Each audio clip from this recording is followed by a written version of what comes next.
The views and opinions of this broadcast do not reflect the views and opinions of Armed Media, New Productions, and its affiliates. Enjoy the show.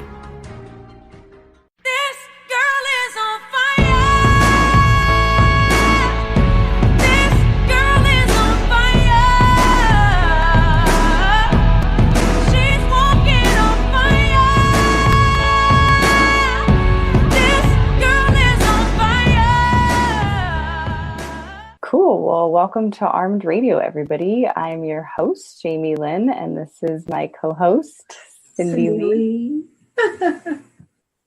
Yeah, and so I think we're live. Okay, cool. Yeah, looks like we're live. So it's playing in my ear on Facebook. I'm going to shut this off on our Armed Radio show, our new adventure. Okay, so yeah, hi. Hi, everybody. Hi.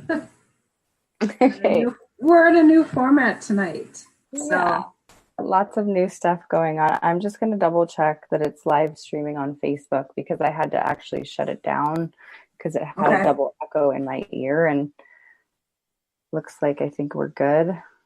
Okay. So far, so good. So I can't see anybody's comments through here. Can't invite anybody. I can't share anything, but we'll just plug away. So our producers can have our Armed Radio show tonight.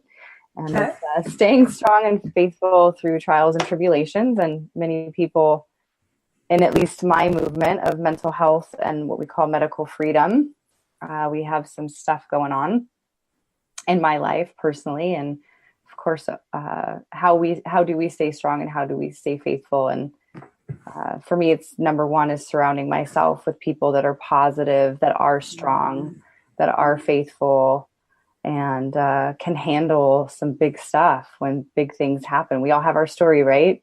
Right. We all have our story. We all have our trials. We all have our lessons.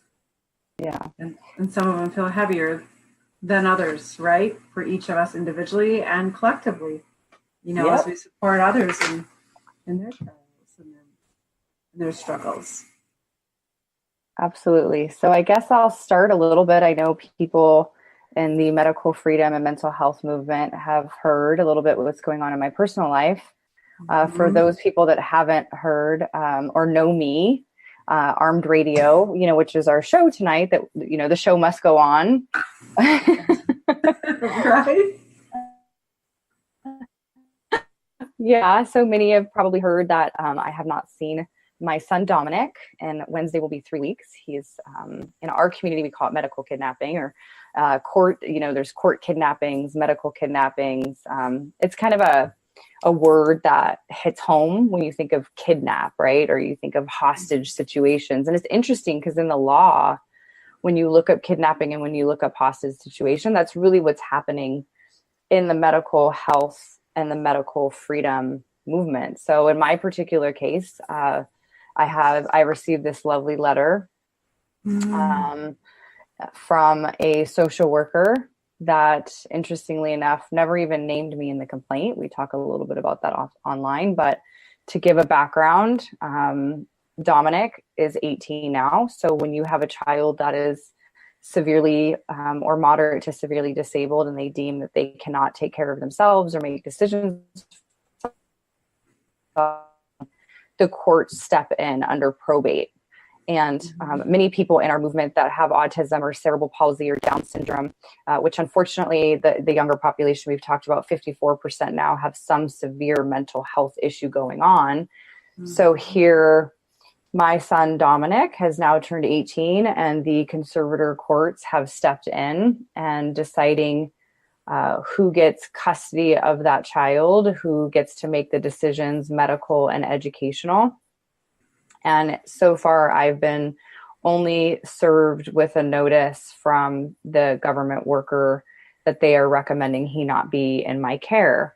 Now, this letter wasn't outright, didn't say not in Jamie Juarez's care. It said the care to go to his father.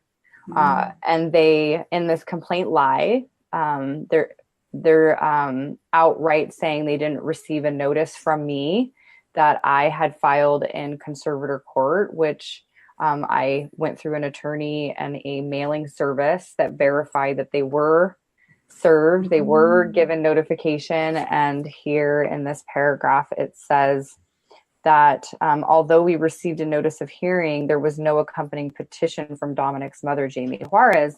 Now, this is what's interesting is they actually reference the case number 18 STPB, blah, blah, blah. So how do you know my case number if you didn't receive anything from me? Foremost, because a lot of it's like common sense. So of course, coming back to the theme of the show and the theme overall for many of us that struggle with trials and tribulations, how do you stay strong? How do you stay faithful? What do you do in situations like this? So I can share a little bit about my story. I'm usually, you've known me for a long time, Cindy, and a lot of people in the movement. I used to be very outspoken. I'm a licensed marriage and family therapist. I did a PhD in psychology, a doctorate in education at USC. I've built multi-million-dollar mental health outpatient clinics and schools. I have been openly an activist in the safety for vaccines movement, or vaccines cause injury. Let's be truthful and stop the fraud and obstruction of justice and the big pharma marketing ploy. And 3 years ago, people that know my story, these types of accusations came then as well from anonymous reports from my ex-husband, who's an LAPD officer, when we had our issues going on. And again, my children, thank God I have 4 beautiful babies and one that's older and is this beautiful straight A student and just so kind and loving and strong and faithful like me. And my younger ones will outright, when interviewed or have, my older daughter did testify on the stand, will outright tell you, and we want the public to know, that these social workers, many of these court proceedings are highly dishonest. And, we throw around the like conspiracy theory or corruption, but it is real and it is true. And so for me, my first step in handling trials and tribulations is I'm extremely organized.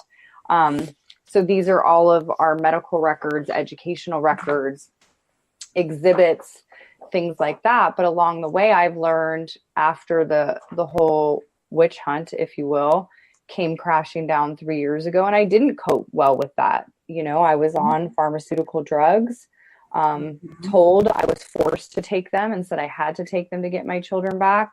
I became very quiet and introverted, and it was such a beautiful blessing because I learned the power of prayer and the Course in Miracles and so many different amazing things, Divine One and meditation and yoga and all of these ways that we can heal and stay strong and stay faithful, no matter whether it's a simple story of a divorce that's maybe not tumultuous and it's amicable, but that's still somebody else's story, or it's my story where I'm a high profile political activist that's having crazy stuff happen to.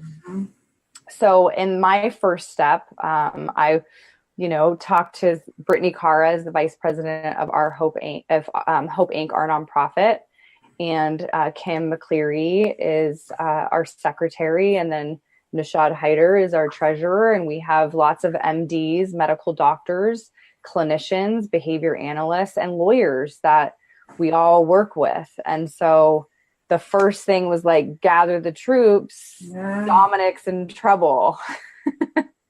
Yeah. So I've been quiet for a few weeks now. I don't, the only person that really knew in the first couple weeks was my mom. And it's such a blessing to not be reactive. I used to be super reactive. And like, I think that reaction leads to knee-jerk reactions that are energetically, if one would say energetically low level, and lack the faith and the strength and the peace.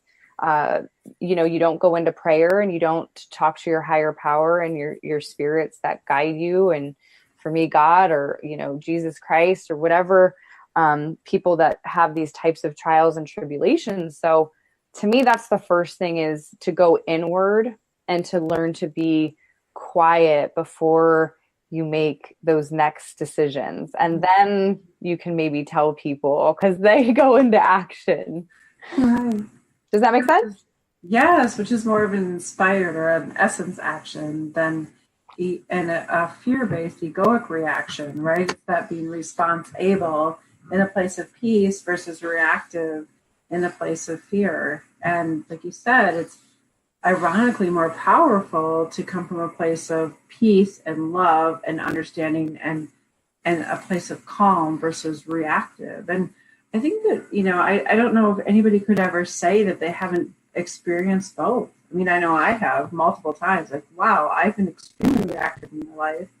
And I've been really patient and calm and response able and able to respond appropriately from a place of peace and understanding. And the understanding comes more in myself than seeking understanding that somebody that somebody understands me. It's that I can be responsible in my response to somebody else when I get where I'm at versus this, I don't even know where I'm at and I'm frantic and I'm in a place of fear and we become very overreactive. So taking that pause, even in the time of what we deem crisis, or trauma or sadness or intense fear and intense fear, my God, we've all been in a place where we are extremely reactive. And, you experiencing this with Dominic could create a very intense place of fear. And I'm sure you've been there before.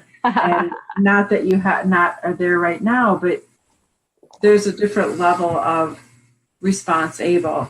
These are medical records. Yeah. So, I mean, what's so interesting with that, Jamie, is that, we have this essence side of us that's so beyond any of these physical experiences that we're having. But sure. To be able to, function in this world, we're having these 3D experiences, right? And so having, like you said, what did you become? You became this historian, right? Like you have all these documents, you're very detailed, you're very organized, because the experience is requiring some of those things to be at your fingertips in a court of law to show like, hey, I didn't not send in my petition. Not only did I send my petition in, I had an attorney do it, and I have documentation to prove that actually you received it. Yes. Unfortunately, it's the non-judgment place of, wow, that's just kind of where we live. And isn't it interesting that that's how we live in this world, that we need to have, 6 inches of documentation to say, well, I love that you'd like to tell me that you didn't receive it, but I know that you did because it's right here in this 3D documentation that you did. Sure. And right? if I could comment too on the learned helplessness, because I've done this before and I can find myself going there sometimes, is the why question. And I have found in crisis that why really isn't beneficial for us. So in staying strong and faithful, it's, why didn't you talk to me? Let's just hypothetically say, whatever your position is true. Why, in a case of a child who's, and I guess in this particular instance, the law views him as an adult, a dependent adult, a conservator.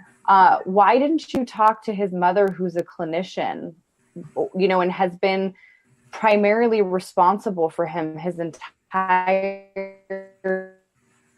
You talk to his siblings? Why didn't you talk to his school?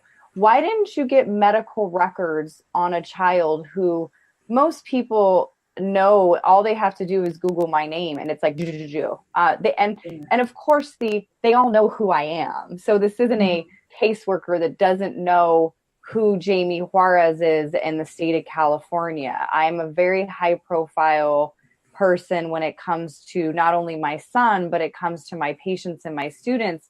So asking the why, we know because people that are activists in any movement, whether it's the women's movement, the hashtag Me Too, it's the African American, the Black movement, the immigrant movement, the LGBT movement, anything that is in those realms, the people that speak out, the people that are on the front lines, you don't want to go, that's not who you're going to go to, right? I guess.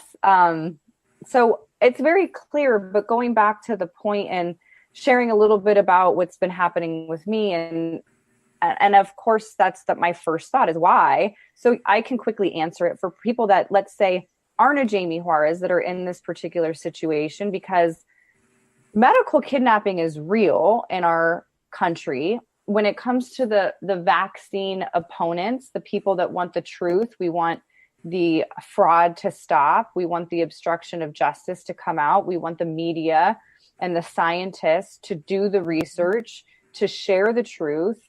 Mm-hmm. You know, when we're those people on the front line, that's one story. But when you're 99.9% of the population, like my patients and my students, because I showed up on Friday to go see my patient, who I've been their clinician, and then I was their children's educator for over a decade, had a subpoena waiting from doctors involved in my case, that the Attorney General who prosecuted me, and I was found to be innocent, and went after all of these different doctors, there's a subpoena waiting. So we all know there's no coincidence, but those moms, those dads that this is happening to, you know, reports because you don't want to vaccinate, that you're a child abuser, the negative comments, if you don't want to use pharmaceuticals and you want to go holistic and you want to see a naturopathic doctor or a chiropractor or a health and wellness coach over seeing an MD who wants to write a prescription. We have people in power in government systems, social workers, teachers, police officers, that are making child abuse claims and reports against them, is the extreme part. But you also have the negligence piece. See, as a licensed provider, negligence is the most common form of child abuse, and 100% of children that are developmentally disabled are negligent, victims of negligence at some particular time. And so those families is, for me, another reason in looking at this particular episode that is somewhat focused around the story of what's been happening in our family. But my story is about every family in America who wants to just make their decision for themselves as a mother and a father, that if I want to do acupuncture and I want to take my child to a specialist when everybody else says is mentally retarded, and I want to use a program that teaches them how to type or does neuroplasticity repair, and I don't want your drugs, you can take your Adderall and your Lexapro and your Paxil and go somewhere else with it. That's why we do this. This is the reason we stay strong. Every doctor, naturopath, health and wellness coach, chiropractor, DO that is in line with ethics and really that in tuneness with faith-based, whatever that faith-based is, right? Seeing the body as the spiritual being first, instead of the body, some machine, some DNA machine that we just prescribe a pill and think that's going to fix it. We have to keep speaking up, and this is why we do what we do. So even when the witch hunt or the accusations or the trials and tribulations are against us, we have to reach out to family and friends. We have to go inward within our faith. We have to ignore the things on social media. I don't know, this woman has been attacking me all over the place. You know, why is she posting a picture of herself when she doesn't even read the content that's in line with, look at, when you have trials and tribulations, we stay strong, we stay steadfast, we get grounded, you know? So it's all of those things that I think are just so important for the message tonight. Yeah, and I think that's what's so beautiful, Jamie, is that everything that you're talking about is that everybody has their own experience, right? You know, their own story, their own experience. Yours happens to be very high profile with Dominic, with your 4 children, with your ex-husband being in LAPD, right? Like, that's your story, that's your experience. But everybody can kind of have a relatability to this topic of, in your experience, how are you doing? How are you handling this adversity? How are you taking care of yourself? How are you staying in a place or, you know, of peace? Or what are you seeking for support or help? Or are you playing, and you know, are you going into the victim consciousness? Are you going into the place of victimization. And what's so powerful is you can hear Jamie speaking outside of the victim consciousness. Like she's aware that there is a situation there where there could be deemed or would be deemed victimization. But if you listen to Jamie speak, she's really talking about going beyond that and being more empowered and moving past that and being more of service beyond not only herself and her family. But, if we can invite people tonight to look at, this just happens to be Jamie's story. I have my own story, interestingly enough, this week that mine involved my son who's 20. And there's some hardships around that right now. And that, through this divorce process with my alcoholic ex-husband and all these different dynamics, that, we're in a place of transition, just like Jamie. And transition doesn't always feel good. But look at your own story and your experience through this transition and how are you handling it? And we're not always in a place of grace and dignity. Last night, I wasn't. I have a lot of tool sets, and last night I just surrendered. Like, yep, I'm taking the ride. I'm going to be surrender. I'm surrender, and in that surrender, I might be sad. I might move through a place of grief. I might move through a bunch of different stages, but it's the surrender. Yeah, it's the surrender, and so all of us have stories. All of us have experiences, and they can be high profile. They can be low profile, just in your little own small town, or you're just within your own family. Sure. But they're an experience. And that's what's so great. And I want people to really hear that when Jamie's sharing her experience, that's pretty high profile. Like she's sharing that not all of us have that, but we can relate to the feelings or the emotion of fear, the two emotions, fear and love, versus all the feelings. We have fear and we have love. Those are the two emotions, and then we have all these feelings.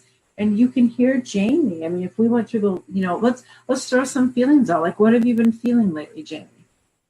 So of course, the first day I went to pick up Dominic, and Dad said he's not coming to you on your custody time. And of course, he did that through my 13-year-old and 15-year-old son.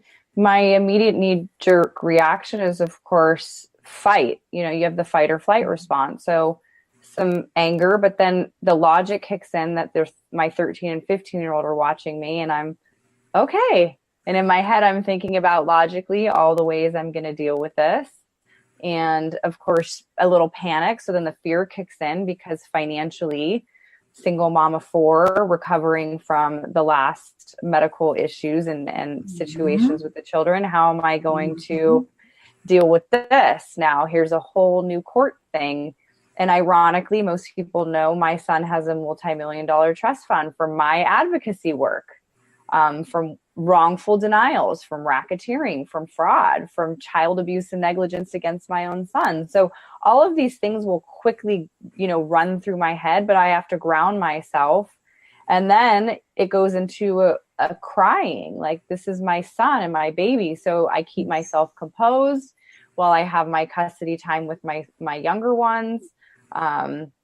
And so there's a whole array of emotion, but the emotion is really controlled for me. I've become a master of, through letting the logic come and then the feeling pass through with, for me, the Holy Spirit and love and light, and being very grounded and saying thank you and giving experience. And like we've talked about before in past shows, logically saying, how am I the creator of this? What is my participation in this? What, and that's not a guilt but it's taking me out of the victim role. So then of course the kids go back, and then I spend my day crying and processing. And then of course the logic kicks in again. Wait, I have to remind myself. I, posted a picture of me reading again for the second time. You're a badass, how to embrace your inner badass. And all of those tools in that book are just so amazing. And then meeting with and surrounding myself with this amazing medical doctors and business entrepreneurs. And and being strategic and logical and reminding myself, wait, I have all of these medical documentation and educational files and exhibits organized. I will show you, I have all of, ready for court tomorrow, hearings tomorrow at 10:30, here's exhibit A, Dominic Juarez's legal and medical timeline. And I mean, this is insane. Like, people couldn't even comprehend. I met with a lawyer on Saturday, who's a very high profile lawyer in the federal government and also in the media. And he looked at this and he just was like, it's 6 pages. And he just said, this is unreal. This is your son. And wait, this is what you did over the last 20 years of your career as a teacher and an educator and a clinician. And then you have to remind yourself that you can do this. You may not be a me. You may not have this part of what I'm sharing with you, but we all have the ability to have an attitude of gratitude, to thank people and things for the experience, and have faith that there is more to this life here that we can see energetically, quantum physics, or faith-based, that this life is temporary and we do the best that we can do. And we just keep going for not only our own children, but for ourselves. See, as parents, this, you're a mother and you're whatever the situation on the gradient from a scale of 0 to 10, whatever your story is, whatever your trial and tribulation, you just keep remembering that this too shall pass and that you are the creator of your destiny. Even if decisions are made. I've had these conversations. Again, I want to thank, of course, Brittany Cara, Hillary Simpson, Denise Marie, Michelle Ford, lots of people, Tia Serena, people in my movement like Lynette Barron that have just come forward, John Alfredson. I mean, the list can go on of people, Catherine, known as Kat, just the hugs and the we're with yous and we've got you. Just reminding yourself that you're not alone and that I'm important too. Even though Dominic, whatever happens to him, I have to rationalize it. I can't do the crying and wanting to kill myself. I can't do the angry and go running down the street crazy, calling police officers names and social workers that you're liars. And, so it's a lot when people ask, how do you do it? Everybody can do it if you have that foundation. So I don't know if you want to share other tools and strategies for everybody, no matter where you're at in life, on how to stay strong and faithful. Well, one of the things that we've talked about before on this show is this idea of the monkey with the mirror. And the monkey with the mirror can be a person, place, or thing. And so you can take Jamie's story and you can, place people in it, as far as monkeys being people that you can have what I call love monkeys, and then we also have lesson monkeys. So if we go over and just look at Jamie's story with the lesson monkeys, you can hear her naming people, you can hear her naming places, and you can hear her naming things that are triggering to her or opportunities to be triggered. And when you're in this place where you have some of these trigger monkeys in your life, which we all do, we're never without them, until we get past these states of mind and how we're feeling, that we have a different kind of relationship with the monkeys. And so oftentimes when people are in real struggle, we're in a place of what I call wrestle, or wrestling with this monkey, that you're in this turbulent stage with this monkey, that you're always fighting this monkey and you're exhausted, right? Yeah. And Jamie, were you there? Like, you've been there before, and you know that there were things that maybe advanced, but at the same time, they may have advanced, but you're very, very exhausted, like self-sacrificing, your own health, those types of things. So looking at that wrestling, that's exhausting, but we've all been in that stage.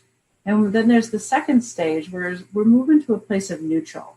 And the thing that's so beautiful about neutral is we're more able to make really response-able reactions or responses to things. We're able to pause for a minute, to see the blessing, like you said, to be more prayerful, to have more hope, to not be so reactive, to be so exhausting, even though we want to be, right? But we've all been in a place where we've tried to kick and scream and all those things, and we get attention, but sometimes they're effective and sometimes they're not. So in this place of neutrality, that we get into a place where we're less reactive, which gives us a place to pause, which gives us a place to find peace and hope and surrender, and to get in a place of looking at options to lean into miracles, right? Like, I know there's a place inside of you that is trusting in the faith of a miracle too, like that justice will be served and miracles will be in place. So we go from this place of wrestle to a place of neutral. Like, we know that the monkey's there. We're just not constantly in turmoil and in a fight-flight response with this monkey.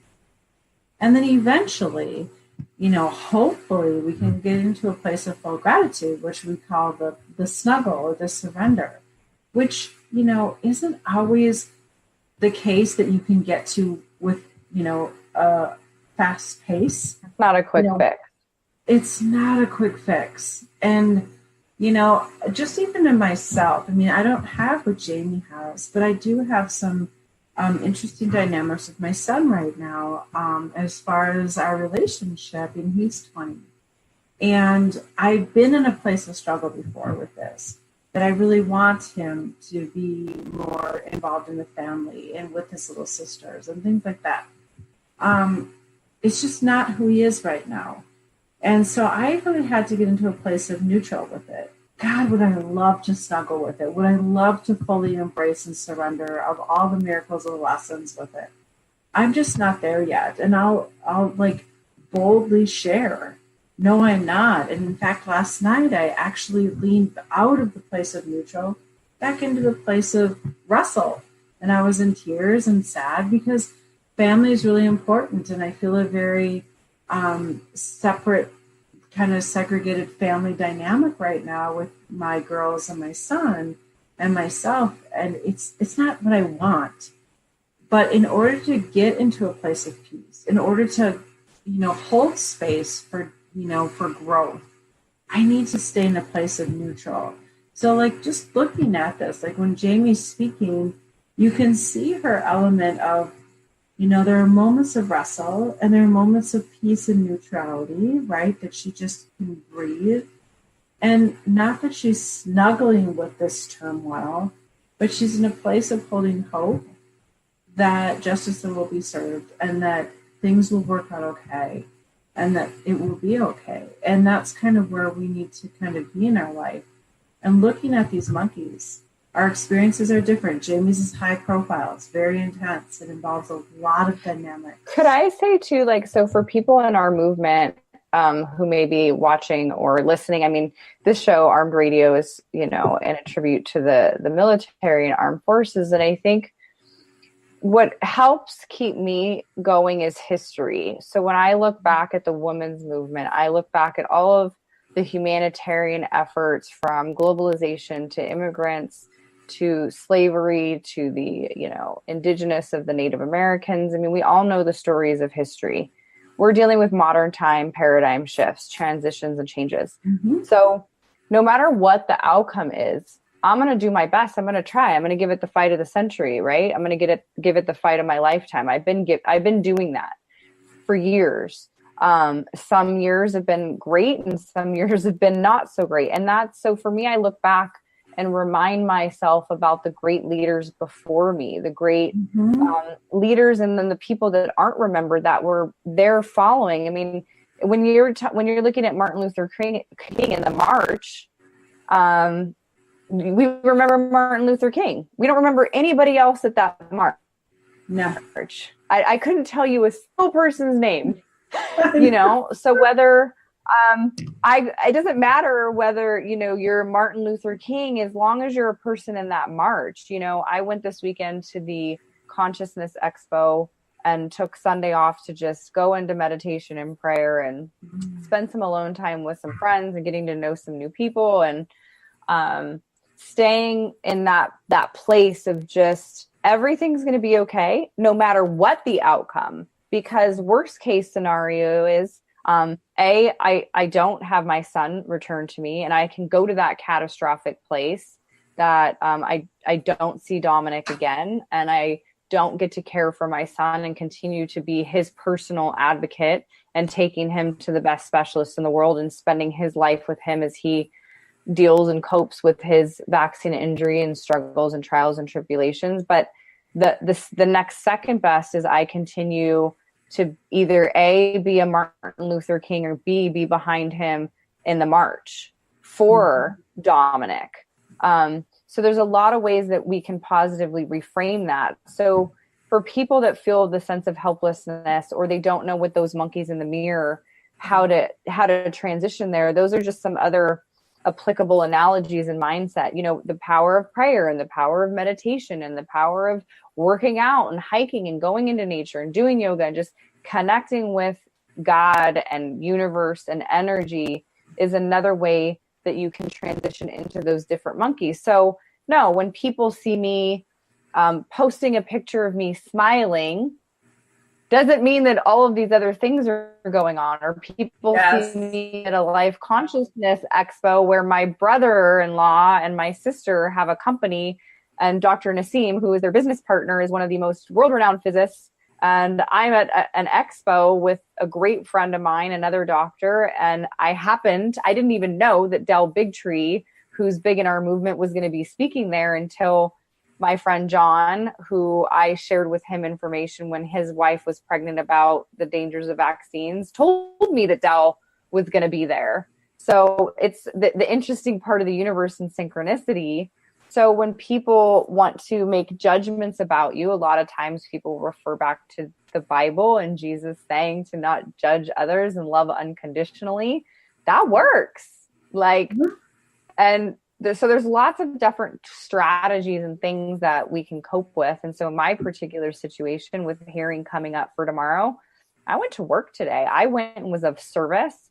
I saw clients. I saw a beautiful teenage angel who I've known since she was a little girl and came to my clinic and schools, and I still help, thank God, her family. I love them, and you just go and be of service. And so of course I'm gonna be smiling, but that doesn't mean I'm not thinking about what's happening.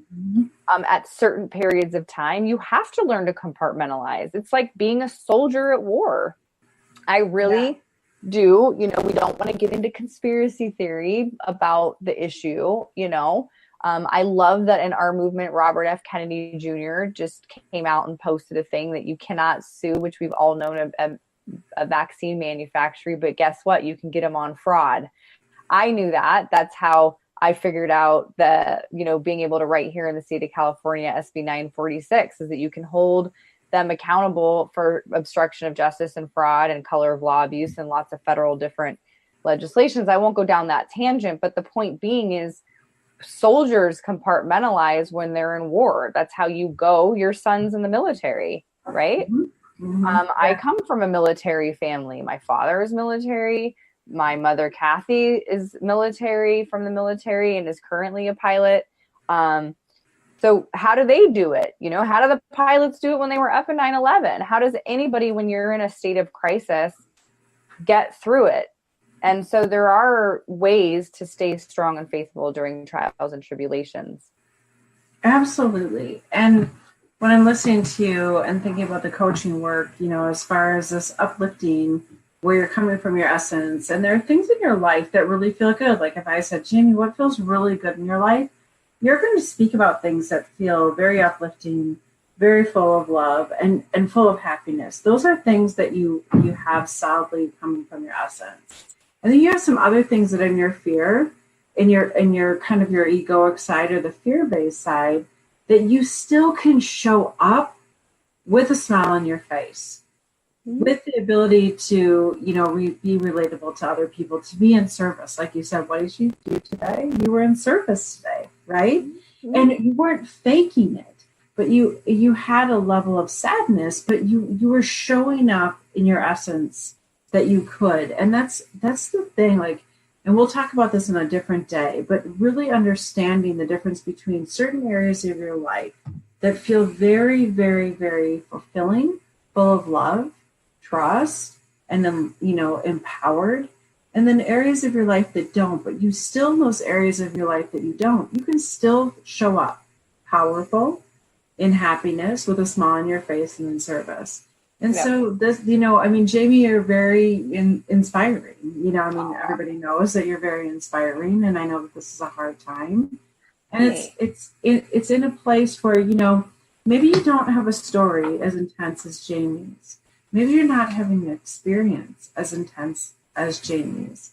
However, you still are feeling this similar feelings, or the same type of feelings that Jamie's experiencing in her experience. And so being, kind of awakened and aware, and honor that you're feeling these feelings through this transition, and looking at, are you really in the trenches wrestling with this monkey, wrestling with a struggle?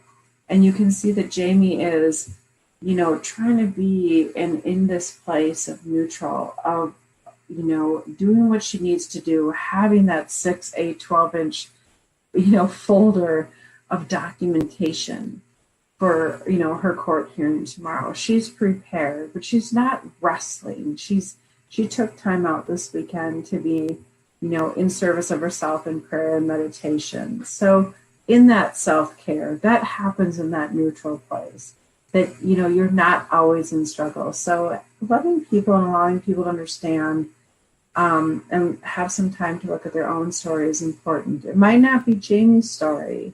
It may not be what she has going on, but, everybody has something going on. So do some self-reflection, and be inspired by what Jamie's doing, and be inspired with the grace and dignity that she has going on through this transitional time that she has, and of course, full prayers and love and light to tomorrow, and, and all it's supposed to be, right? But we want to always relate this back to other people too. Jamie's is a big experience. Just because yours may not be as big doesn't mean it's not equally as significant in your own life. Well, it's interesting. I'm here looking at my phone, and I'm reading some of the comments, about society is trying, Natalie said, and it's that society is trying really hard to break women. And there's a lot of truth to that this being part of a woman's movement. Mothers are on the front lines. It doesn't matter if it's vaccine injury, or it's a child that has alcoholism, or just as a child that doesn't want to participate in family. As the mothers in general were the ones most of the time that are the advocates, the fighters, the warriors. And they're, separating children from their mothers, or children leaving their mothers it's hard. I mean, it's one of those situations, and looking at the global concept of feminism, and what's happening in the paradigm shift in our world, between the micro unit, the family unit. I mean, I don't know what the American dream is anymore. What literally, I mean, this isn't it was funny because I was able to meet Mary Ann, the presidential candidate, on Saturday. And just this whole panel of just amazing thought leaders that are out there on the front lines. And what is the American dream anymore? Politics. What is going on with our family units, the economy, the resources? We can fall down rabbit hole after rabbit hole. And yet we're all, looking for, how do we cope? How do we stay strong? How do we stay faithful? What are the tools? And it was funny because this whole panel of individuals, their number one answer was to just meditate and pray. Like literally just however we get ourselves into microscopic vibration levels of higher, because we now know in science the power of prayer. I don't know if I ever shared with you, it was really cool when I was doing my psychophysiology certifications, when I was doing my PhD program, and I got to run quantitative electroencephalograph machines, which are cute. You hook up your brain for EEGs, and we're looking at the brain sensors, and then quantitative ones, we're putting them into brain maps and looking at what we're like as humans. I mean, we're lights, we're stars, we're this notion of spirit and energy. And it was just so awesome because that, I think we're in a trend. So no matter what's happening, war, resources, global warming, vaccine injury, pharmaceutical takeover with pill popping, meth, opium crisis, education levels at the all-time low, and how we're educating our children, economic crisis, double income families can't even survive. I mean, the list goes on. And the number one thing that I learned when we were running these quantitative electroencephalograph is the moment you close your eyes and you find your place with God, with spirit, however you get there, whether it was praying to Jesus or it was doing mantras to your guru, or your classic meditation of, Buddhism, where you just become one.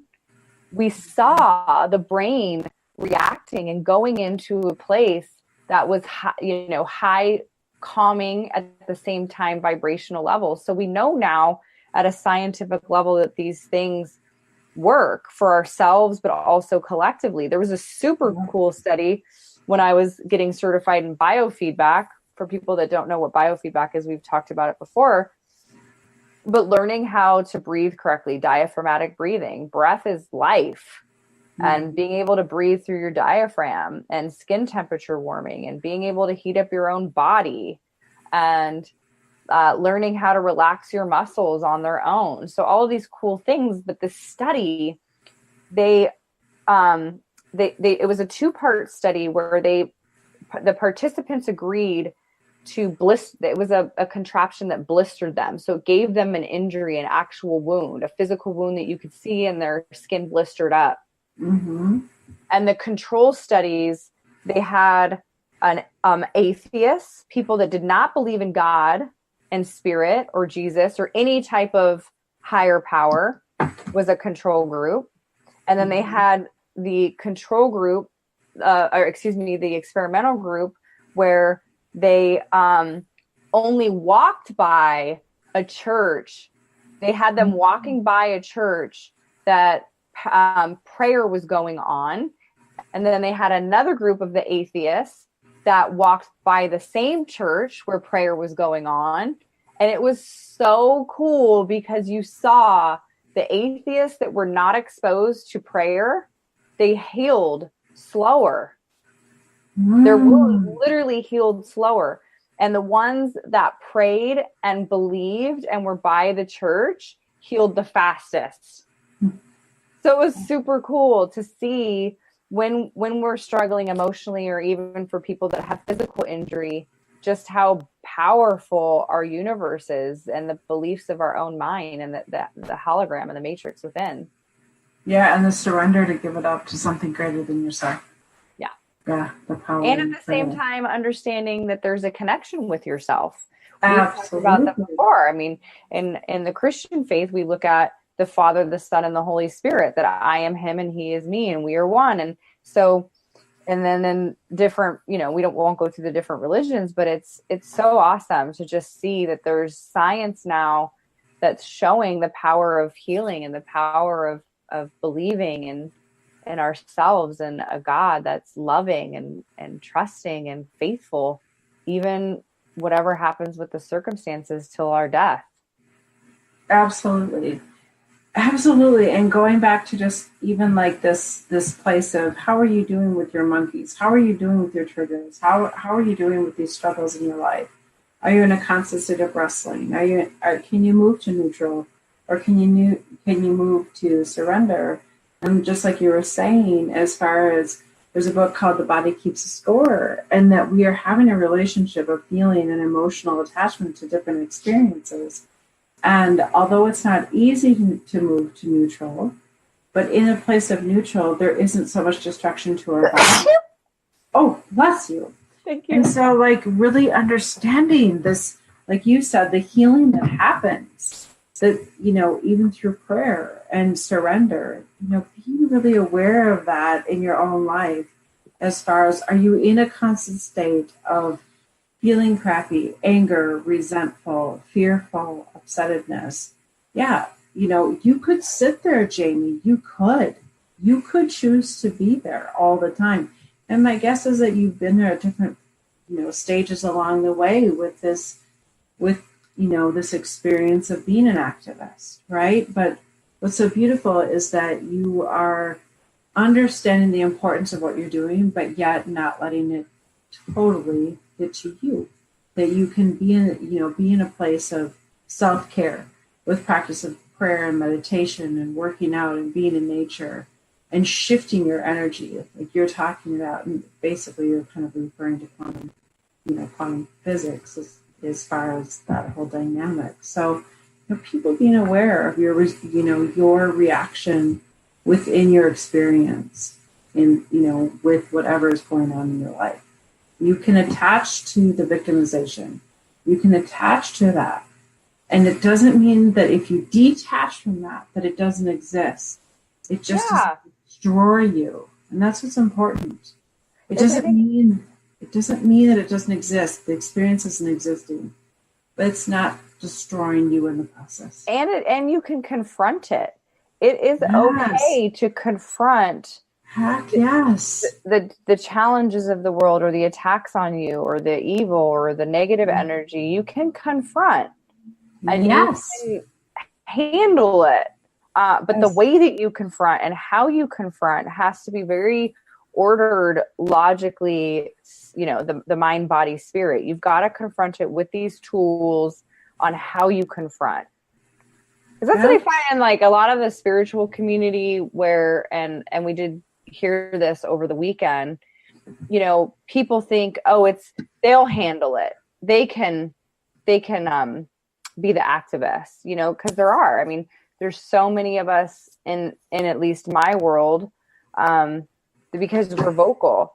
But you don't want to be the person behind the computer just floating around on Facebook all the time. Get out there and do something that's passionate within your capabilities. Even if it's one day a week for a few hours, get out there and do something that's important, that's contributing to the world. And there's a balance. It's like, ooh, I want the world to be a better place. Woosah. Ooh.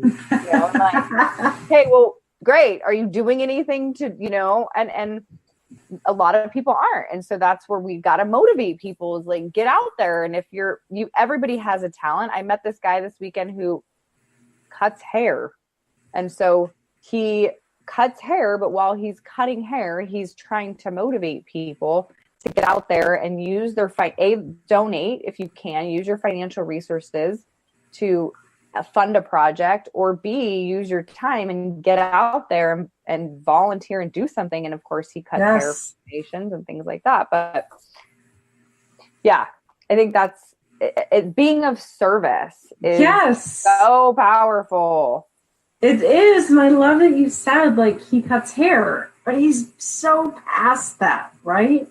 Like he's so past that, just cutting hair. He's inspiring people to donate, to get out there, to be passionate, to stand for something, to be, to advocate for something, to, be uplifting and supportive in movements. And that's the thing, it can be that simple, and we're all in service to some degree, and don't be afraid. It can be so small, but large, impact many. Jamie just happens to be on a very high profile platform.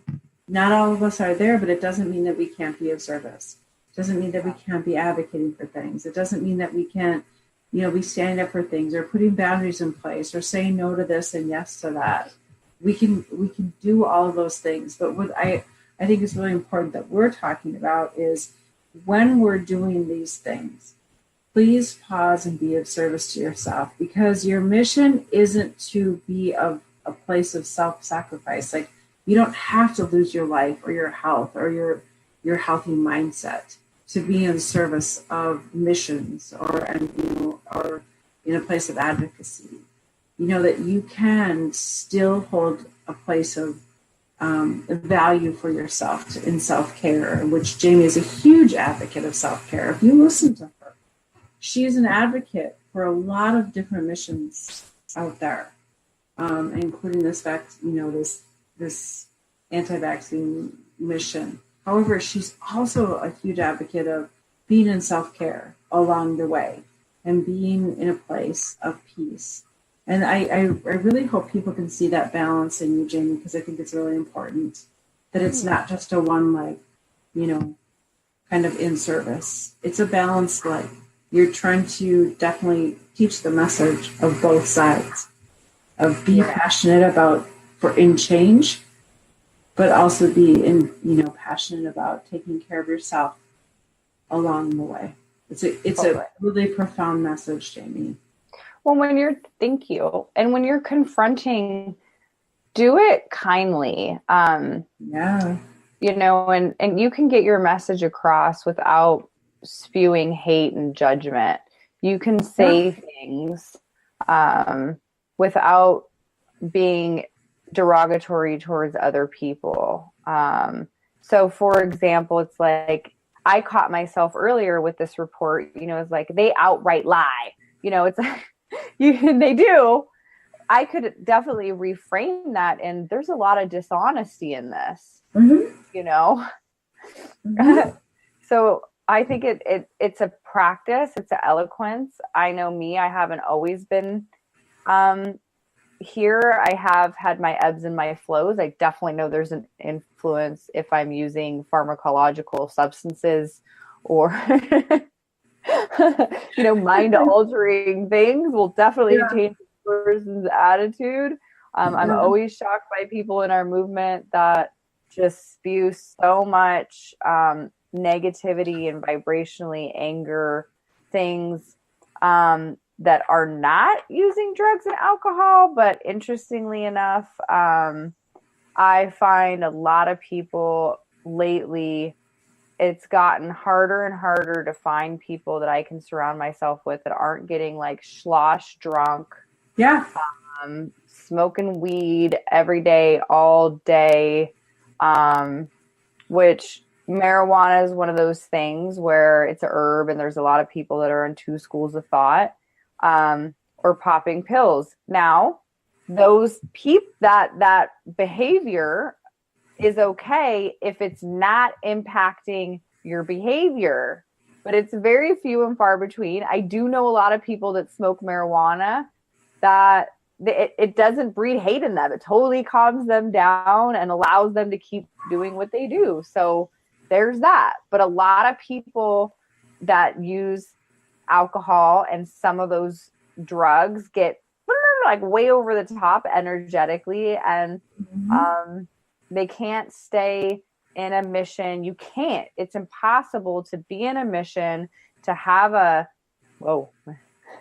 heart center goal when you're spewing hate and judgment all the time. That's just my little tangent. It's my tangent. I like your tangent. Yeah, okay. But that goes back to being self-aware too. What are you using it for? Right. What's the purpose of it? And now it's just like statistically my experience, professionally and personally. But on that note, we have like about 30 seconds left. So went quite fast. It did. Yeah. Well, you want to wrap it up? I mean, thank you everybody for my end, for being on here. Thank you to ARM Radio as usual. Hopefully next week I will be back to my spunky little self and have some more resolution. And if not, then I will be back and on a new topic for Armed Radio. Yeah. And so what's next? And thank you for being such an inspiration, Jamie. Aww. And, allow everybody to look at your own experiences, look at your own stories, look at, dig into your own area, your own areas of your life that you are kind of moving through. And, like we talked about earlier, be an advocate, create movements forward, and yet take care of yourself. And I think that's one of the most beautiful messages that Jamie does share with all of us every week, that you can still be out there, but be in self-care and self-love. So awesome. Thank you, ARM Radio. And thank you everybody for being here tonight. We love you dearly, and happy rest of the week. Peace and freedom. Bye-bye. Bye. I love you.